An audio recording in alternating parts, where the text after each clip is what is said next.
Welcome top news today. President Donald Trump's direct assault on Robert Mueller over the weekend renewed fears he's preparing to fire the special counsel as Republicans mostly remain silent on the threat. Just a few Republicans strongly warned Trump against firing Mueller. Senator Lindsey of South Carolina said it could lead to the end of Trump's presidency. Most avoided taking a stand.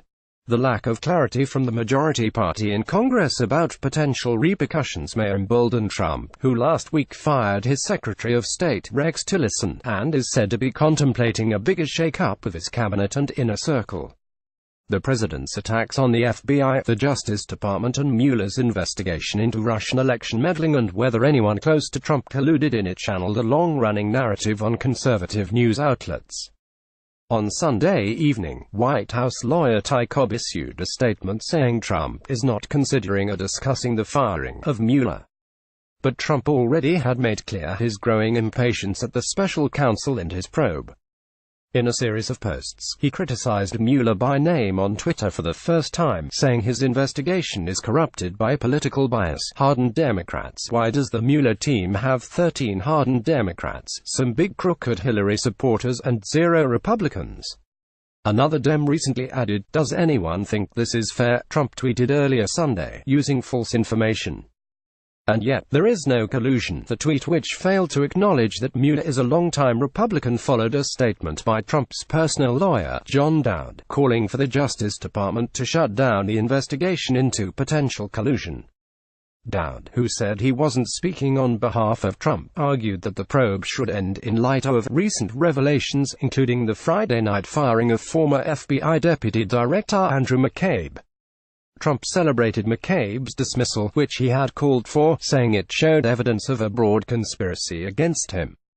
In his statement Saturday, Dowd said, "I pray that Acting Attorney General Rosenstein will follow the brilliant and courageous example of the FBI Office of Professional Responsibility and Attorney General Jeff Sessions and bring an end to alleged Russia collusion investigation manufactured by McCabe's boss James Comey based upon a fraudulent and corrupt dossier." Read more. Sessions fires FBI's McCabe right before he was to retire. Any move to oust Mueller would ignite a political firestorm in Washington.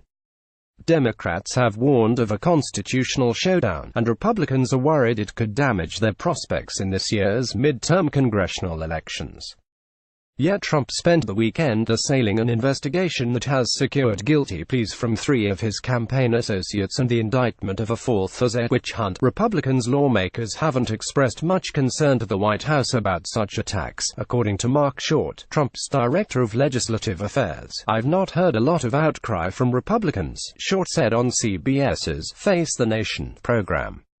Opposition to the president is politically perilous for most Republican lawmakers because of Trump's popularity among the party's voters. The strongest Republican response to the attacks on the Mueller probe from Trump and his lawyer came from Graham, who repeated in a CNN interview his warning from last year that firing Mueller would be the beginning of the end of his presidency. Ryan's standing position. Few Republicans joined in. Most ducked the issue while at home over the weekend, though House Speaker Paul Ryan's spokeswoman, Ashley Strong, reaffirmed his standing position that the probe should continue. "As the Speaker has always said, Mr. Mueller and his team should be able to do their jobs," she said Sunday in a statement.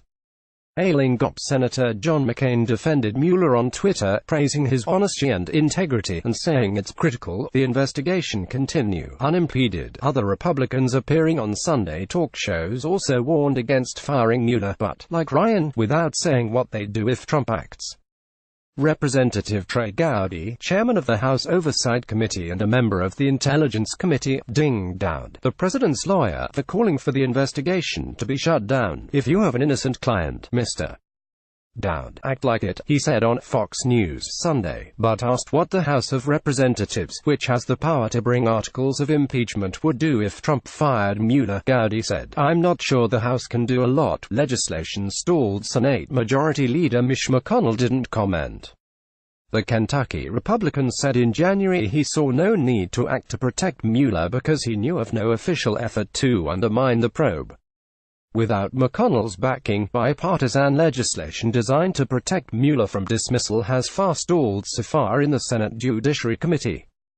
Democrats sounded the alarm and implored Republican colleagues to speak out. Every member of Congress, Republican and Democrat, needs to step up in defense of the special counsel now, tweeted Senator Mark Warner of Virginia, the top Democrat on the Intelligence Committee. Our GOP colleagues, particularly the leadership, have an obligation to our country to stand up and make it clear that firing Mueller is a red line for our democracy that cannot be crossed, said Senate Democratic leader Chuck Schumer.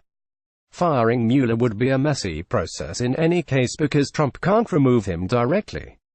Deputy Attorney General Rod Rosenstein, who appointed Mueller, has overseen the probe since Attorney General Sessions recused himself. If Trump ordered Rosenstein to fire Mueller and he refused, Trump could fire Rosenstein. That would put Solicitor General Noel Francisco in line to oversee the investigation and decide on Mueller's fate. The probe appears to be focusing more directly on Trump himself. Mueller recently gave Trump a list of avenues for questioning ahead of a possible interview with investigators, the New York Times reported. Mueller has also reportedly subpoenaed Trump's business for Russia-related records, with assistance by Shannon Pettypiece and Chris Strom.